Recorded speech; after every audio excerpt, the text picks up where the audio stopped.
কর্মীরা আছেন তারা মনে করেন জামাত ইসলাম মানে ইসলাম, কিন্তু আর কোন মানুষ মনে হয় বাংলাদেশের ইসলাম ধর্মের নাই।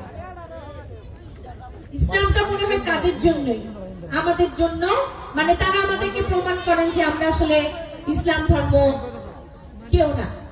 কিন্তু মহান আল্লাহ তাআলা কিন্তু আমাদেরকে একটা কথা বলেছেন, আমরা হিন্দু, বৌদ্ধ, খ্রিস্টান, মুসলমান যে যার যার ধর্ম পালন করব। এখানে আমার অনেক হিন্দু চাচিরা আছেন, হিন্দু চাচারা আছেন, হরিজন পল্লীর অনেকে আছেন। আপনারা একবার চিন্তা করে দেখবেন, জামাত ইসলাম যদি কোনোভাবে সুযোগ পায়, শেরপুরের কোন হিন্দু সমাজকে তারা ঠিকভাবে শান্তিতে চলতে দিবেন না, এবং কাউকে, মহিলাদেরকে বিশেষ করে স্বাধীনভাবে চলার যে একটা অধিকার সেটা দিবেন না।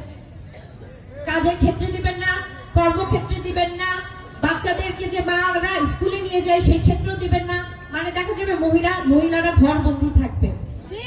আমাদের সেই দিক থেকে বের হয়ে আসতে হবে, কারণ ইসলাম ধর্মে বলেছে মেয়েরা পড়াশোনার জন্য শুধু চীন দেশে যেতে পারে, বলেছে না? কাজেই আমরা মেয়েরা কেন পিছিয়ে থাকবো? আমরা মেয়েরা কি আমাদের বাবা মার সেবায় আসি না? সংসারের সেবায় আসি না? যদি এটা নাকি তাহলে আমাদের শিক্ষিত হতে হবে না? বাসায় বসে থাকলে আমরা জ্ঞান অর্জন করতে পারবো?